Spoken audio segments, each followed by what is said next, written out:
할렐루야. 우리 함께 믿음의 고백드림으로 2022년 6월 27일 월요일 새벽 기도회를 하나님 앞에 함께 드리도록 하겠습니다. 나는 전능하신 아버지 하나님 천지의 창조주를 믿습니다. 나는 그의 유일하신 아들 우리 주 예수 그리스도를 믿습니다. 그는 성령으로 잉태되어 동정녀 마리아에게서 나시고 본디오 빌라도의 고난을 받아 십자가에 못 박혀 죽으시고 장사된 지 사흘 만에 죽은 자 가운데서 다시 살아나셨으며 하늘에 오르시어 전능하신 아버지 하나님 우편에 앉아 계시다가 거기로부터 살아있는 자와 죽은 자를 심판하러 오십니다. 나는 성령을 믿으며 거룩한 공교회와 성도의 교제와 죄를 용서받는 것과 몸의 부활과 영생을 믿습니다. 아멘. 찬송가 461장입니다. 찬송가 461장.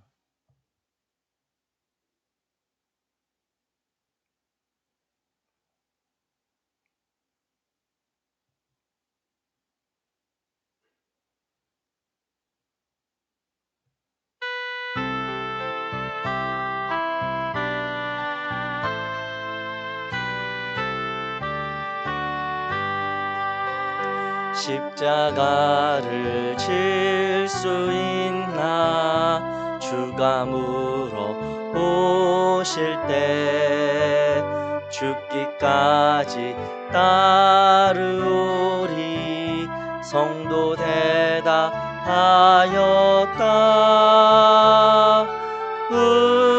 우리의 심령 주의 것이니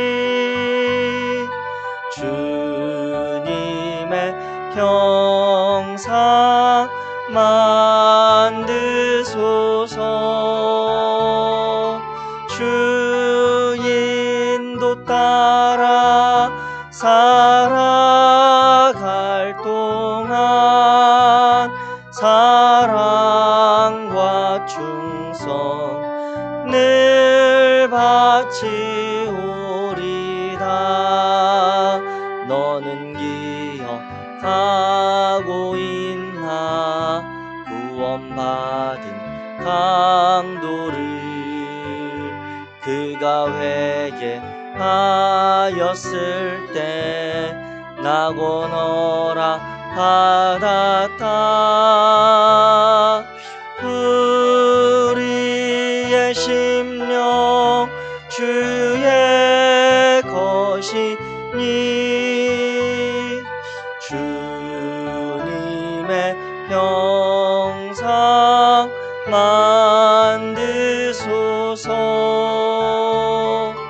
주 인도 따라 살아갈 동안 사랑과 충성 늘 바치오리다. 걱정 근심 어두운 그늘 너를 둘러 덮을 때 주께 내어 맡기겠나 최후 승리 믿으며 우리의 심령 주의 것이니 주님의 형상 만드소서. 주 인도 따라 살아갈 동안 사랑과 충성 늘 바치오리다. 이런 일 다 할 수 있나 주가 물어보실 때 용감한 자 바울처럼 선뜻 대답하리라.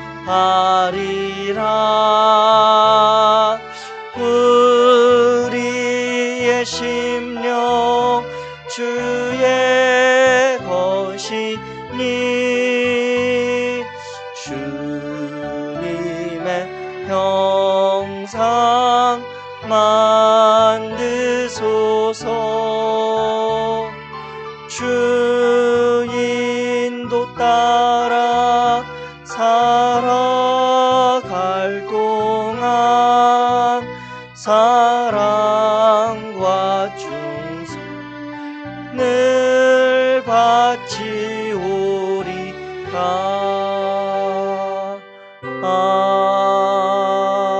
아멘.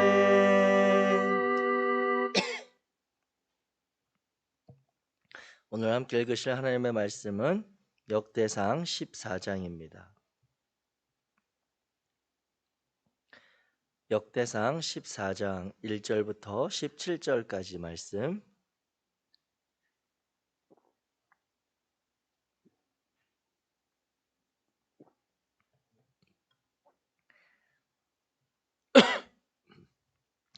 자간이 성경으로 구약성경 632페이지 역대상 14장 우리 1절부터 17절까지 한 목소리로 같이 읽겠습니다. 시작.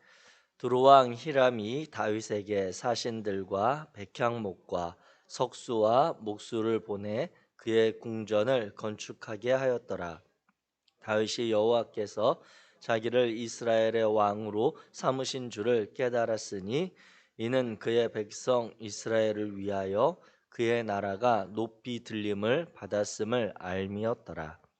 다윗이 예루살렘에서 또 아내들을 맞아 다윗이 다시 아들들과 딸들을 낳았으니 예루살렘에서 낳은 아들들의 이름은 삼무아와 소밥과 나단과 솔로몬과 이팔과 엘리수아와 엘벨렛과 노가와 네벡과 야비아와 엘리벨렛이었더라. 다윗이 기름 부음을 받아 온 이스라엘의 왕이 되었다 함을 블레셋 사람들이 듣고 모든 블레셋 사람들이 다윗을 찾으러 올라오매 다윗이 듣고 대항하러 나갔으나 블레셋 사람들이 이미 이르러 르바임 골짜기로 쳐들어온지라. 다윗이 하나님께 물어 이르되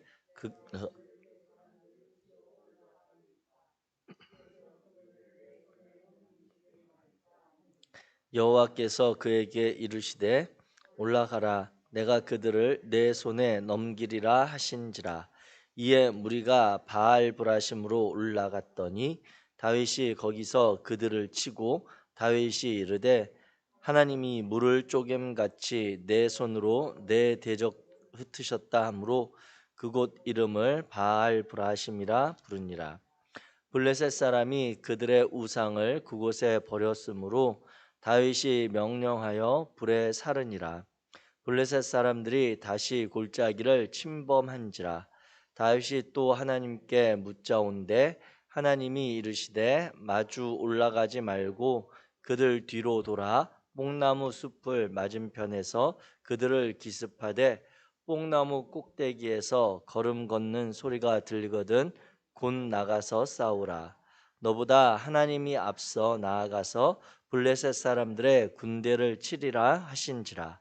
이에 다윗이 하나님의 명령대로 행하여 블레셋 사람들의 군대를 쳐서 기브온에서부터 게셀까지 이르렀더니 다윗의 명성이 온 세상에 퍼졌고 여호와께서 모든 이방 민족으로 그를 두려워하게 하셨더라.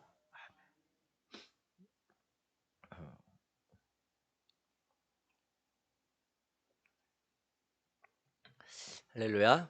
오늘 우리 역대상 14장의 말씀을 함께 읽었습니다. 오늘 이 역대상 14장의 말씀은 다윗이 받은 세 가지 복에 대해서 이제 정리를 해주고 있는데요. 그 세 가지 복의 내용을 오늘 본문을 통해서 살펴볼 때 이 본문이 사무엘하에 가면 또 그 비슷한 내용의 장면들이 그대로 등장하고 있습니다. 그래서 이 내용을 사무엘 하에 있는 내용들과 같이 비교하면서 약간 살펴보고 사무엘 하에서 기록하고 있는 그런 내용들과 다른 내용이 어떤 것들이 있는지, 왜 역대기는 그럼 다르게 또 기록하고 있는지, 그리고 그러한 내용들 가운데 오늘 우리가 하루 이 말씀 가운데서 기도할 만한 중보의 제목을 함께 나누기를 원합니다. 먼저 오늘 우리가 읽은 역대상 14장은 사무엘하 5장에 나타난 내용들과 많은 면에 있어서 같은 내용을 다루고 있습니다. 그런데 첫 번째로 이제 역대상 14장 1절부터 2절까지 보게 되면 두로왕 히람을 통해서 이제 다윗성을 건축하는 그러한 장면이 나옵니다. 이 다윗은 이스라엘 역사에 있어서 첫 번째로 왕궁을, 그러니까 왕으로서의 궁을 소유하게 된 이가 바로 다윗입니다. 그럼 그 이전에 있었던 사울은 왕궁이 없었냐? 네, 사울은 왕궁을 따로 짓지 않았고 다윗 왕궁이 없었습니다. 그래서 사울은 그러면 어떻게 했느냐? 사울은 그 당시에 사울이 왕으로 세움받고 사울이 역할을 할 때는 사울은 약간 왕으로 인정은 받았지만 그 이전 시대인 사사기의 사사와 비슷한 역할을 했습니다. 그래서 사울에 대해서 정확한 표현으로 한다면 군대 군사 장관, 우리로 치면 국방장관을 역할을 한 사람이 사울이다, 이렇게 볼 수 있겠습니다. 그래서 그를 대표적으로 일컫는 말이 이제 히브리어로 나기드라고 하는 그러한 단어인데, 이 사울은 어떻게 전쟁을 했냐면 적군이 쳐들어온 민족이 어려움을 당할 때 되면 사울 중심으로 해서 사울이 군인들을 소집을 합니다. 그래서 열심히 전쟁을 하고 전쟁이 끝나면 자기 집으로 돌아가는 거예요. 그리고 또 위급한 상황이 벌어지거나 왕으로서 이제 군사력을 동원해야 될 때가 되면 또 사울이 이렇게 모집하는 그런 공고를 내면 또 이제 모여서 같이 그 어려움들을 해결해 나갔던 그러한 역할의 왕이 바로 사울이었습니다. 그래서 사울은 왕궁이 없었고 자신의 집에서, 그러다 보니까 우리가 앞서 살펴보았다시피 전쟁에 있어서 이스라엘 민족의 전체적인 전쟁보다는 사울 관련된 베냐민 지파, 그리고 또 그 베냐민 지파와 좀 밀접한 연관이 있었던 길르앗 야베사 사람들의 그런 어려움에 대해서 발벗고 빨리빨리 반응했던 그런 내용들을 우리가 볼 수가 있는 거죠. 그래서 이 사울을 뽑을 때 이스라엘 백성들의 요구 사항이 무엇이었냐면, 그들이 요구한 그 표현을 보면 이 사울이 어떤 왕이었는지를 분명하게 알 수 있습니다. 사무엘상 8장에 가게 되면 이스라엘 백성들이 사무엘이, 하나님께서 너희가 왕을 요구하는 그것은 너희들이 잘 몰라서 그러는데, 너희들이 왕을 뽑게 되면 왕은 이런 일들을 행할 거다라고 하면서 왕을 뽑는 것에 대해서 사무엘이 반대하는 이야기를 해줍니다. 그런데 사무엘상 8장 19절 20절에 보게 되면 그 사무엘의 이야기를 들은 이스라엘 사람들은 그런 거 우리는 상관하지 않는다, 거기에 대해서 우리는 신경 쓰지 않으니까 그들이 직접적으로 표현하기를, 우리도 다른 나라들 같이 되어 우리의 왕이 우리를 다스리며 우리 앞에 나가서 우리의 싸움을 싸워야 할 것이니라 라고 하는, 그것이 바로 이스라엘 사람들이 사울을 왕으로 뽑을 때, 왕으로 그들이 선택할 때 그 마음이었습니다. 그러니까 다른 민족들, 다른 나라들과 이 이스라엘이 전쟁을 할 때 보니까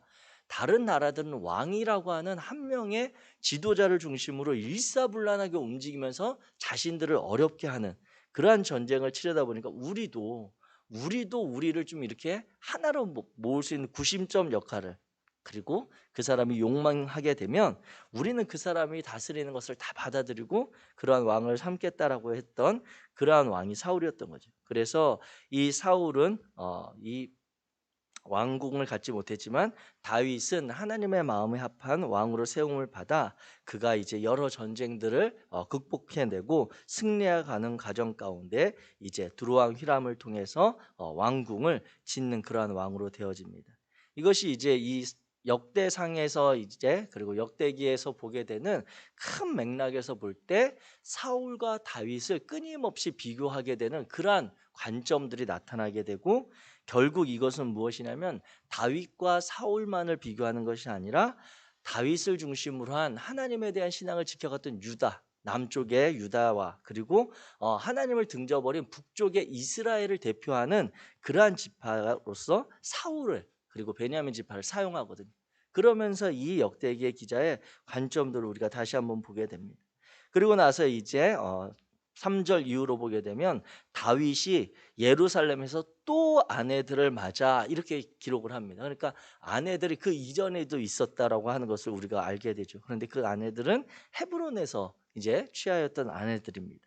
그래서 기록에 보게 되면 역대상 3장에 보면 다윗의 그 아들 딸들을 해서 쭉 다윗만의 그 족보가 정리가 되는데, 그곳에 보면 헤브론에서 낳은 6명의 아들에 대한 이름이 쭉 나옵니다. 그리고 예루살렘에서 낳은 아들 13명의 기록이 오늘 본문의 이름과 동일하게 등장을 하고, 그리고 그들의 누이 다말이 있었다 이렇게 표현을 합니다. 그리고 3장 끝에 가면 소실의 아들들이 있었다라고 하는 것으로 이 다윗의 자손들에 대한 이야기를 정리를 해주는데, 이 다윗이 얼마나 많은 아들들이 있었는지 그리고 아내들이 있었는지를 보여주는 그러한 내용이 오늘 본문에도 나타나고 있습니다. 사실 이와 같은 이 다윗에게 이렇게 아들이 많았다, 그리고 헤브론에서 낳은 아들들도 있었고 예루살렘에서 낳은 아들들도 있었고 또 족보에 다 기록하지 않은 소실들에게서 얻은 아들들도 있었다라고 하는 것은 다윗에게 있어서는 그 이스라엘 민족의 왕으로서는 이것은 큰 흠이 될 만한 그러한 사건입니다. 왜냐하면 신명기 17장에 보면 하나님께서 이스라엘 민족에게 왕을 세우실 때 세 가지를 금하시는데, 첫 번째가 많은 군사력을 가지려고 애굽하고 친하게 지내지 마라. 두 번째가 아내를 많이 취해서 미혹되지 마라. 세 번째는 은금을 많이 소유하려고 하지 마라 라고 하는 건데, 벌써 이 다윗은 두 번째, 아내들이 그만큼 많고 왕에게 있어서 아들들이 그만큼 많다라고 하는 것은 그의 나중에 왕권이 이어질 때 우리나라 드라마에서 많이 보듯이 그 집안에 크고 작은 어려움들이 발생할 소지를 남겨두는 거거든요. 그래서 이러한 관점에서 본다면 다윗 왕의 이것은 실책이나 다윗이 왕으로서의 하나님의 뜻을 어긴 것처럼 우리가 받아들일 수 있지만, 오늘 본문은 그러한 관점보다 오늘 본문 역대상 14장의 내용이 전반적으로 다윗이 하나님께 받은 복의 관점에서 보게 된다면, 고대근동 사회에 있어서 이제 성경 우리 곳곳에서 발견하게 되듯이 가정에 아들이 있다라고 하는 것, 그리고 그 아들이 많다라고 하는 것은 그 개인적인 집안에 있어서는 큰 복인 거죠. 그게 지금 다윗이 왕이기 때문에 아내를 정략적으로 여러 가지 상황 가운데서 많이 취하여서 얻게 된 아들들이라 왕의 신분에 있어서 그것이 흠이 될 수 있지만, 큰 틀에서 그 다윗의 집안으로 본다면 이것은 하나님께서 그에게 큰 자손의 복을 주신 것이다라고 하는 것으로 또 우리가 이해할 수가 있습니다. 그리고 이제 그 다음에 나오는 것이 바로 블레셋과의 전쟁을 두 번 치르는 그러한 장면을 오늘 역대상 14장에서 기록을 해주고 있습니다. 그래서 이제 역대상 14장 8절부터 그 이후에 17절까지 이어지는 상황에 보면 블레셋과 두 번을 이 다윗이 전쟁을 하게 되는데, 첫 번째 이제 전쟁에 있어서 다윗이 예루살렘에서 기름 부음을 받아 온 이스라엘의 왕이 되었다 함을 블레셋 사람들이 듣고 이제 다윗과 대항하러 쳐들어오는 사건이 있게 됩니다. 그런데 오늘 본문에 보면 우리 14장 10절 보시면 이렇게 시작을 합니다. 다윗이 하나님께 물어 이르되 내가 블레셋 사람들을 치러 올라가리이까 주께서 그들을 내 손에 넘기시겠나이까 하니 여호와께서 그에게 이르시되 올라가라 내가 그들을 내 손에 넘기리라 하신지라. 이렇게 기록을 하고 그 뒤에 가면 또 14절 말씀에 보면 13절부터 보면 블레셋 사람들이 다시 골짜기를 침범한지라 14절에 다윗이 또 하나님께 묻자온대 하면서 이번에는 어떻게 하면 좋겠습니까? 물었더니 14절에 보면 구체적으로 이번에는 하나님께서 전략까지 알려주시는 그러한 장면으로 우리가 보게 됩니다. 이와 같은 내용을 보면서 우리는 이 역대상을 읽어가는 과정 가운데 나타났던 사울과 비교되는 내용을 다시 한번 우리가 생각해야 됩니다. 다윗이 이 블레셋과 전쟁을 하는 과정 가운데 성경이 두 번의 전쟁을 기록하면서 가장 먼저 기록하는 것은 다윗이 하나님께 물었더니 하나님께서 그 다윗에게 구체적인 전쟁과 그리고 그 어려움을 헤쳐나갈 길을 열어주셨다라고 하는 것을 강조해서 기록을 하고 있는 것입니다. 그런데 우리가 사울에서 다윗으로 왕이 넘어가는 그 상황을 나타냈던 역대상 우리 10장 끝에 보면 사울이 죽은 것은 여호와께 범죄했기 때문이라 그가 여호와의 말씀을 지키지 않고 신접한 자에게 가르치기를 청하고, 그 다음에 14절에 여호와께 묻지 아니하였으므로 여호와께서 그를 죽이시고, 이렇게 사울의 죽음에 대해서 이야기하고 있거든요. 그리고 앞선 우리 그 내용에 또 보면 사울의 시대에는 하나님께 묻지 않았다라고 하는 그 내용을 13장에 보면 그렇게 표현하고 있습니다. 우리가 우리 하나님의 궤를 우리에게로 옮겨오자 사울 때에는 우리가 그 앞에서 묻지 아니하였느니라 라고 하면서 사울의 시대에 하나님께 묻지 않고 하나님의 뜻을 행하려고 하지 않았던 그 시대와 다윗이 이 블레셋과의 전쟁을 통해서, 아니 또 다른 상황들 가운데 철저하게 하나님께 묻는 신앙으로 일관했던 그 다윗의 모습을 딱 비교해서 보여주는 거죠. 더군다나 이 블레셋과 전쟁을 두 번 치르는데 첫 번째 전쟁에 있어서 다윗이 엄청 크게 대승을 거두게 됩니다. 그래서 오늘 보면 그 승리의 마지막에 보면 12절에 블레셋 사람이 그들의 우상을 그곳에 버렸으므로 다윗이 명령하여 불에 사르니라. 이것은 이 블레셋 사람들이, 이스라엘 민족들이 이 블레셋과 전쟁할 때 언약궤를 메고 나갔던, 가지고 나가서 전쟁에 패배해서 빼앗겼던 그 상황에 반대되는, 역전되는 그 상황을 이 14장에서 보여주고 있거든요. 그러니까 다윗이 블레셋 사람들을 바알보라심에서 물리치고 나서 엄청난 대승 가운데 블레셋 사람들이 도망가면서 자신들의 신을 나타내는 그 우상을 거기에 챙겨가지도 못하고 버려두고 그냥 허겁지겁 도망가는 그 상황을 보여주면서 블레셋과의 전쟁에서 이제 블레셋은 이스라엘과 전략적으로 아니면 전쟁에 있어서 이제 세력이 완전히 이스라엘 쪽으로 그 당시에 패권이 넘어가던 그러한 상황을 보여주는 장면이거든요. 그래서 이렇게 대승을 한 다음에 또 블레셋이 공격을 해오는데 다윗은 이 첫 번째 승리에 만족하거나 자만하지 않고 두 번째도 그 첫 번째 승리를 있었냐 싶게 다시 하나님께 엎드려서 기도하고 물었던 그 상황을 보여주고 있는 것입니다. 즉 이와 같이 다윗의 인생, 다윗에 대해서 이 역대 기자는 이야기할 때 철저히 하나님과 가까이 하려고 했고 하나님의 뜻을 준행하려고 했던 그 면을 그 후손들에게, 이스라엘 민족의 후손들에게 본받아야 된다라고 하는 것을 기록해 주고 있는 것입니다. 그래서 그 내용 가운데 보면 블레셋 사람들이 버려둔 우상을 어떻게 처리했냐고 우리 본문에는 불에 태웠다라고 되어 있는데,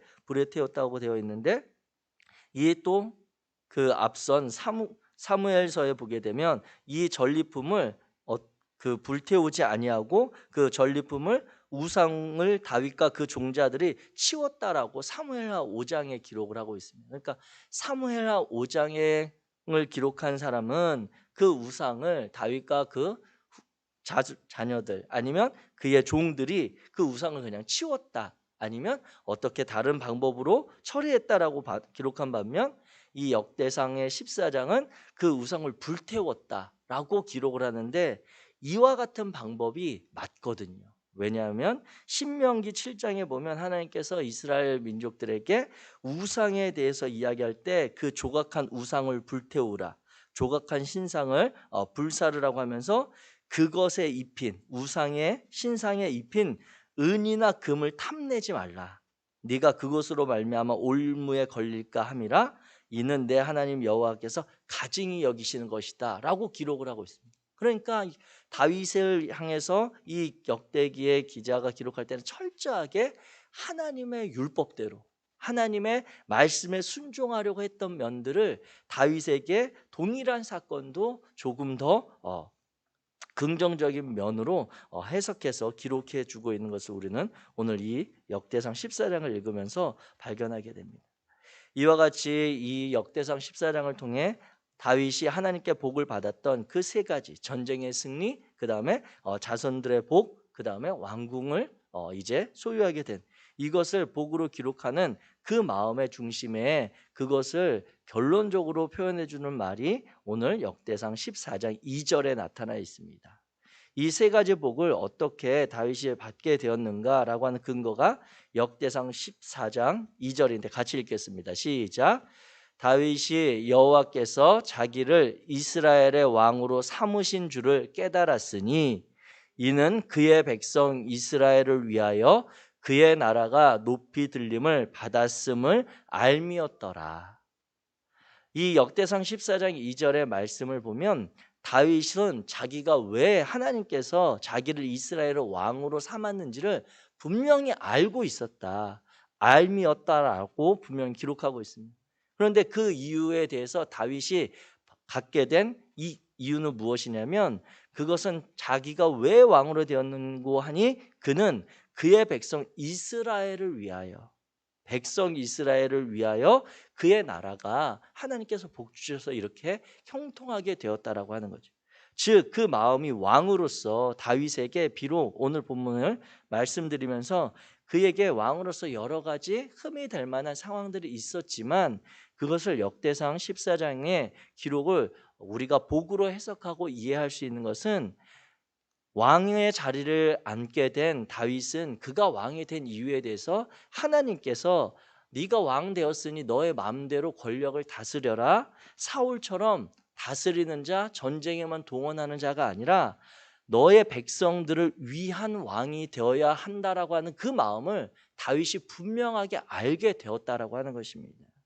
오늘 특별히 이 역대상 14장의 말씀을 우리가 나누면서 우리 개인을 향한 기도의 제목들을 늘 새로운 은혜와 새로운 소망을 향해서 기도했지만 오늘 이 시간 우리가 이 본문을 통해서 기억하며 기도하기를 원하는 것은 오늘 우리가 이 나라와 민족을 위해서 특별히 더 마음을 써서 기도해 주기를 부탁드립니다. 국가의 지도자들이 정말 하나님께서 그들에게 왜 그 지도력을 발휘할 수 있는 그 자리에 세우셨는지, 그 위치에서 그들이 관심 갖고 들어야 될 소리가 무엇인지를 분별할 수 있는 마음, 그러한 마음을 하나님께서 주셔서 이 백성들과 이 국민들과 이 시대를 살아가는 시민들을 위해 그들이 맡겨진 책임과 역할을 분명히 할 수 있도록, 그래서 그들에게 주어진 그 지도력을 발휘할 수 있는 그 기간이, 그 시간이 그들과 그들의 후손들에게, 그리고 우리나라의 역사에 있어서도 그들에 대하여 정말 하나님께서 그들에게 주신 복이었고 우리나라에 주신 복이었다라고 하는 것을 함께 고백할 수 있는 시간이 되도록 우리가 특별히 함께 중보하며 기도하기를 원합니다.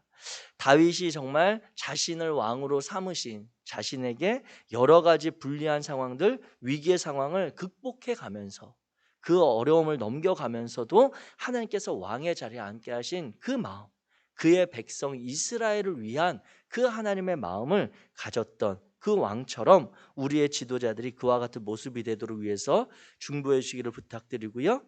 또 한 가지 이 마음을 받아 우리가 함께 기도한다면 우리는 그와 같은 왕은 아니다 할지라도 특별히 우리가 하나님께 받은 은혜, 하나님께서 저와 여러분들에게 먼저 허락하신 그 구원의 사건을 기억하며 그 구원의 사건을 우리 곁에 있는 이들에게, 그들을 위해서 어쩌면 하나님께서 우리를 먼저 택하실 수 있습니다. 우리 곁에 있는 이들을 정말 구원하기 위해서 하나님께서 아무런 자격도 없는 저와 여러분들을 불러서 먼저 하나님의 구원의 도구로 삼으실 수도 있습니다. 그렇기에 우리 곁에 있는 이들에게 하나님의 은혜와 사랑이 오늘도 우리를 통해 흘러갈 수 있도록 하나님 앞에서 그들을 형제로 대우하는, 때로는 불편하고 때로는 어색하고 때로는 우리 자신의 좀 어려움이 되기도 하는 관계도 있을 수 있지만 그들도 하나님께서 사랑하시고 우리를 통해 하나님의 이 사랑과 은혜를 누릴 수 있도록 하는 복된 하루 되시기를 주의 이름으로 축복합니다. 기도하겠습니다. 사랑의 하나님 감사합니다. 오늘도 하나님께서 이 시간 하나님의 말씀을 읽으며 그 말씀을 통해 오늘 하루를 살아갈 마음과 우리의 생각들을 정리하게 하시니 감사합니다. 특별히 역대상 14장의 말씀을 보며 다윗에게 주셨던 그 하나님의 복을 이 시대를 살아가는 당신의 자녀들과 이 땅의 지도자들이 함께 누릴 수 있도록 길을 열어 주옵소서.